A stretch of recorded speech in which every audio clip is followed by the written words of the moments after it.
বাবা আমাকে সেই সাপোর্টটা দিচ্ছে যে তুই পারবি, তুই এগোবি। আজকেও উনি বললেন। হ্যাঁ, এবার আমার কাজের জগতে অনেক অনেক জায়গায় যোগাযোগ বেড়েছে। তারপর আমার মা কিছুদিন আগে মানে মৃত্যুর সাথে লড়াই করছিল। আমি মানে তখন ভেঙে পড়ে মানে কাঁদতে কাঁদতে এসেছি বাবার কাছে। আসার পর উনি একটা কথাই বললো, মা আমি তো আছি, আমি আছি, মা তারা মা আছে। মানে সত্যি দুটো মানে বাবার জন্য আর মা তারা মায়ের জন্য মানে আমার মা ফিরে এসেছে। আমি এনাদের কাছে মানে কৃতজ্ঞ, মানে কি বলে আমি কি বলবো আমি নিজেই বুঝতে পারছি না। কারণ উনি যেভাবে আমাকে সাপোর্টটা দিয়েছে আজকে অবধিও আমাকে যেভাবে সাপোর্ট দিল, এখনও দিয়ে যাবে। ওনার কোনো কিছু পয়সার কড়ির ব্যাপারটা আমি দেখলাম, ওনার কোনো কিছু ওইসবের লোভ নেই, লালসা নেই। মানুষটা সত্যি খুব ভালো। উনি যেভাবে আমার পাশে থেকে যে আমার মাকে বাঁচিয়ে এনেছে, আমি ওনার কাছে সারা জীবন কৃতজ্ঞ থাকবো। নমস্কার, ইউটিউবের সকল ভক্তবৃন্দদের জানাই আন্তরিক প্রীতি, শুভেচ্ছা, অভিনন্দন। আপনারা নিশ্চয়ই ভালো আছেন। আমার বার্তা পৌঁছে যাচ্ছে আপনাদের একদম হাতে হাতে। সাবস্ক্রাইব করছেন, শেয়ার করছেন, একে অপরকে সুযোগ করে দিচ্ছেন, আমার খুব ভালো লাগছে। প্রচুর মানুষ আমার ইউটিউবের তথ্য শুনে আমার সঙ্গে সাক্ষাৎ করছেন, এটাও ভালো লাগছে। তো সাক্ষাৎ ব্যাপারটা বলি, আত্মার সঙ্গে আত্মার কানেকশান না হলে আমার কাছে আসা যাবে না, এটা বিশ্বনাথ শাস্ত্রী বারবার বলে থাকে। কারণ আমি 35 বছর ধরে মা কামাখ্যা ধামে যাচ্ছি, আবার অম্বুবাচী মহাযোগে কামাখ্যা যাব, এখন থেকে লিস্ট হয়ে গেছে, অনেকে আমার সঙ্গে যাচ্ছেন। তাহলে ভারতবর্ষের এত মানুষ আছে, সবাইকে যেতে পারছে না। যাদের সঙ্গে আত্মার কানেকশান হচ্ছে তারাই কামাখ্যা যাওয়ার অধিকার হচ্ছে। তথাপি এই যে কামাখ্যায় আমি বিশেষ উপাচার এনে দিই, সবার নাম গোত্র নিয়ে কাজ করি এবং সামনে কাজ করি, এবং যারা যায় তারা সম্মুখে প্রেজেন্ট থেকে কাজ করে। সেরকমই একটা বিশেষ পুজোর দিন আসছে, আপনারা জানেন যে ফলহারিণী কালিকা পূজা। এই ফলহারিণী কালিকা পূজা মানেই কিন্তু আমাদের জীবনে একটা বিরাট অধ্যায় বলবো যারা সাধনা করেন।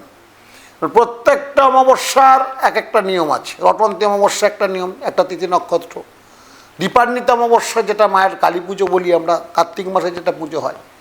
জ্যৈষ্ঠ মাসে যে পুজোটা হচ্ছে ঠাকুর রামকৃষ্ণ 13ই জ্যৈষ্ঠী 1280 সালে বিশ্বজননী মায়ের জন্যই কিন্তু আজকে রামকৃষ্ণ মাকে পুজো করেছিলেন। এটা আপনারা অনেকেই জানেন, আবার অনেকে জানেন না। তো স্মরণ করে দিচ্ছি, সেই তিথিটাই হচ্ছে ফলহারিণী অমাবস্যা। উনি ফল দিয়ে মায়ের পায়ে নিবেদন করেছিলেন, মাকে প্রণাম করেছিলেন, এবং তার পূজারী ছিলেন স্বয়ং ঠাকুর নিজেই। তিনিই তান্ত্রিকী, তিনিই তন্ত্র সাধক, তিনি বিশ্বশ্রেষ্ঠ সাধক। তার জন্যই সেই প্রবর্তক হিসাবে আমরা ফলহারিণী অমাবস্যাটা বিশেষভাবে একটা গুরুত্ব দিই।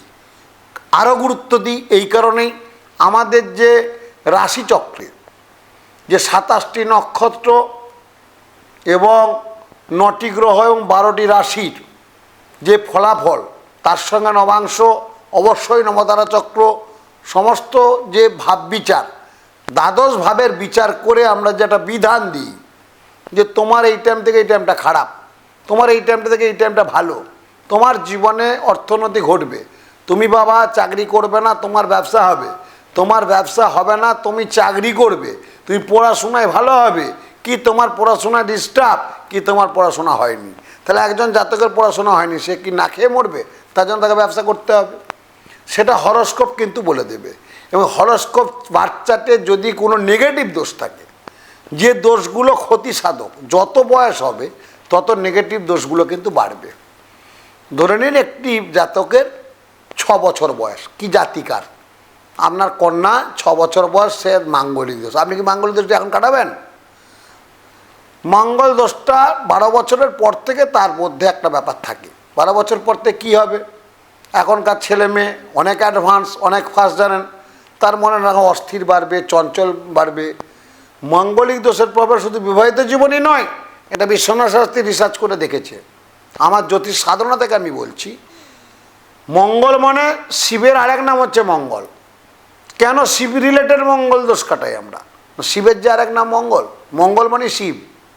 তাহলে আপনার মেয়ে ভালো পড়াশোনা করে এটি গাড়ি বুক করলো, এটা আপনার মঙ্গল। আপনার মেয়ে এটি বাড়ি ফ্ল্যাট কিনলো, এটা আপনার মঙ্গল। আপনার মেয়ের ভালো বিয়ে হলো, এটা আপনার মঙ্গল। কিন্তু মঙ্গল যদি আপনার অশুভ জায়গায় থাকে, মঙ্গল যদি নিজভঙ্গ যোগ থাকে, মঙ্গল যদি মাঙ্গলিক দোষ থাকে, তাহলে আপনার মেয়ের বিয়েটা হলো, দাম্পত্য জীবনটা সুখের হলো না, প্যালে ভেনে ফিরে এলো। এটা আমি দেখেছি। কোর্ট মামলা মকদ্দমা চলে, কোর্টে যেতে হয়, মামলা চলে বছরের পর বছর, 3 বছর 5 বছর 2 বছর 1 বছর চলছেই মামলা। ডিভোর্স কেসের মামলা কেন হবে? তাহলে তার বাবাটি কত কষ্ট করে মেয়েটির বিয়ে দিয়েছে, গহনা দিয়েছে, সোনা দানা দিয়ে ভরিয়ে দিয়ে তাকে একদম মানে মেয়েকে সজ্জিতভাবে কোনোরূপ তার অসুবিধে করতে দেয়নি, কিন্তু আলটিমেটলি বিবাহিত জীবন ভালো নয়। এই জন্য জ্যোতিষশাস্ত্র বলছে বিজ্ঞানভিত্তিক বিচারে যেটা 36টা আইটেম আছে বিবাহিত জীবনে, অবশ্যই জটক বিচার করানো উচিত। আমি তো বলি ব্লাড টেস্টটাও করানো উচিত, এটা বিশ্বনাথ শাস্ত্রী বলে ব্লাড টেস্টটা করিয়ে নাও। কারণ একটা বেবি নবজাতকের যা অবস্থা চলছে, থ্যালাসেমিয়া নানা রকম মানে ব্লাড রিলেটেড সমস্যা এসে যাচ্ছে, এগুলো করিয়ে নিলে তো আর থাকে না। আমাদের যেমন শরীর খারাপ হলে ডাক্তারখানা যায়, অবশ্যই যেতে হবে। মামলা মকদ্দমা হলে কোর্টে যেতে হবে, অবশ্যই যেতে হবে। তো এইসব একটা অধ্যায় আছে আমাদের জ্যোতিষতত্ত্ব, একটা অধ্যায়। তো সেগুলো যদি আমরা আগের থেকেও জানতে পারি, আমরা খারাপ সময়ে জ্যোতিষীর দরবারে যাই কেন? ভালো সময়ে যাব না যে আমি কি করব, কিভাবে ইনভেস্ট করব, কোন জায়গায় কি ইনভেস্ট করতে পারি, আমার ইনভেস্ট করলে কতটা গুণ বাড়বে, কত ভালো হবে, এর জন্যই জ্যোতিষতত্ত্ব। তো সেরকম একটা বিশেষ যোগ পাচ্ছি ফলহারিণী অমাবস্যা। আপনারা জানেন এই ফলহারিণী অমাবস্যা একটা বিরাট যোগ, অশুভ শক্তির নিধন, শুভ শক্তির শুভ উন্মোচন। সেটা হচ্ছে আগামী 5ই জুন সন্ধ্যা 7টা 27 মিনিট হইতে 6ই জুন একদম অপরাহ্ন বিকেল 5টা 32, ওই সময়ের মধ্যে যোগটা কিন্তু ভালো। আমি এর আগেও বলেছি 1 ঘন্টা মৌনব্রত অবলম্বন করবেন, যদি পারেন যখন স্নান করবেন 6ই জুন 1 ঘন্টা মৌনব্রত থাকবেন। যখন আপনি স্নান সেরে আসবেন কোনো ইষ্ট দেবতার নাম করবেন, সেটা আপনার ভগবান শ্রীকৃষ্ণ হতে পারে, কালী হতে পারে এবং নারায়ণ হতে পারে, শিবজি হতে পারেন, বজরংবলী হতে পারে, হনুমানজি, যে কোনো রামজি হতে পারেন, সীতা হতে পারে, লক্ষ্মণ হতে পারে। আপনার মনের দেবতা, ইষ্ট মনের দেবতা, ইষ্ট জপ আপনি করতে পারলেন ভীষণ ভালো হবে এবং অনেক জটিলতা থেকে মুক্তি পাবেন। যদি ওই দিন একটি নারকেল কিনবেন, হলুদ কাপড়ে মুড়ে ওই দিন থেকে স্টার্ট করবেন, 21টা বৃহস্পতিবার করবেন। কারণ ভগবান বিষ্ণু আপনার তুষ্ট হবেন এবং 11টি বৃহস্পতিবার করুন। অমাবস্যার দিন তো শুরু করলেন, তারপরে বৃহস্পতিবার খুঁজবেন, সেই 11টি বৃহস্পতিবার কন্টিনিউ করবেন। ফলহারিণী স্টার্ট হবে, 11টা বৃহস্পতিবার করবেন। বিশ্বনাথ শাস্ত্রী বলছে আপনার বাড়িতে অভাব অনটন থাকবে না, মায়ের আশীর্বাদে ভগবান শ্রীকৃষ্ণ বিষ্ণু তুষ্ট হবেন। 11টি বৃহস্পতিবার করুন, ভীষণ ভালো হবে। প্রতিদিন তুলসী পাতা নিন, তা হাতে রেখে নম ভগবতে বাসুদেবায় নম মন্ত্রটি জপ করবেন। কতবার করবেন? 108 বার। তুলসী পাতা হাতে নেবেন, একটু সঙ্গে চন্দন নেবেন, সাদা চন্দন, এই মন্ত্রটি পাঠ করবেন। নম ভগবতে বাসুদেবায় নম, নম ভগবতে বাসুদেবায় নম, নম ভগবতে বাসুদেবায় নম, নম ভগবতে বাসুদেবায় নম, নম ভগবতে বাসুদেবায় নম। এই মন্ত্রটি 108 বার যদি পাঠ করেন ভীষণ ভালো হবে। এবং এটি করে ওই তুলসীটি আপনি সেবন করে নিন, তুলসী পাতাটি করে 1 গ্লাস জল খেয়ে নিন। এটা টানা 2 মাস করুন। এতে খারাপ সময় যদি আপনার চলছে তো খারাপ সময়, তখন আপনার কিন্তু অনেক ভালো হবে। 1 মুঠো কালো সর্ষে একটি লাল কাপড়ে মুড়ে বিছানার তলায় রাখতে পারেন, তাতে কি হবে? অর্থনৈতিক সমস্যাকে একেবারে দূর করতে পারবেন। যে অর্থনৈতিক নিয়ে ভুগছেন, টাকা আসছে বেরিয়ে যাচ্ছে, ভীষণ ভালো হবে, ভীষণ ভালো হবে। কী করবেন? 1 মুঠো কালো সর্ষে একটা লাল পোঁটলায় বেঁধে বিছানার তলায় রেখে দেন। 21 দিন থাকবে, 21 দিন করে দেখুন না। আমি বলছি অর্থ কেলেঙ্কারি থেকে অনেক কিন্তু মুক্তি পাবেন। যারা দাম্পত্য জীবনে সুখ বজায় রাখতে পারছেন না, তারা শোয়ার ঘরটি পরিষ্কার রাখবেন, ঘরে কোনো ভাঙা মূর্তি রাখবেন না। ভাঙা মূর্তি যদি রাখেন আপনার সংসারটিও ভেঙে যাবে, একদম রাখবেন না। যদি পারেন শোবার ঘরে মেন দরজার উপর শোবার ঘরে শিব আর পার্বতীকে রাখবেন একত্রিত করে ফটো ফ্রেমে বাঁধিয়ে। যখন আপনি শুতে যাবেন, মায়েদের উদ্দেশ্যে বলছি, বোনেদের উদ্দেশ্যে বলছি, যারা দাম্পত্য জীবনে স্বামী সুখ নেই, দাম্পত্য কলহ চলছে, একই বিছানায় থেকে স্বামীর সাথে কোনো রকম কথাবার্তা হচ্ছে না, তারা এটা করে দেখুন না। এটা আপনি 3 মাস করবেন, আপনার স্বামী কিন্তু আপনার কথা শুনতে বাধ্য হবে। এটা করে রাখুন। বিষ্ণু শাস্ত্রী বলছে, প্রভু তো টোটকা দিয়েছি, প্রভু তো তত্ত্ব দিয়েছি, করেছেন, ভালো আছেন, আগামী দিন আরও ভালো থাকবেন। স্বামী স্ত্রীর মধ্যে নিত্যদিন ঝগড়া লেগেই আছে।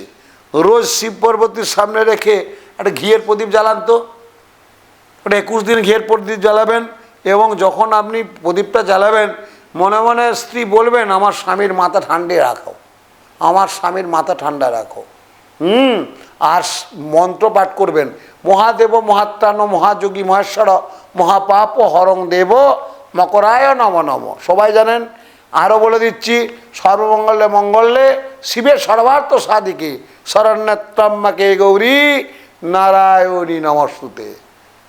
মায়ের উদ্দেশ্যে প্রণাম করে স্বামীর মঙ্গল কামনা করবেন, দেখবেন, করে দেখুন। বিষ্ণু শাস্ত্রী বলছে ভীষণ ভালো হবে। জয় মা তারা, জয় মা তারা, জয় মা তারা।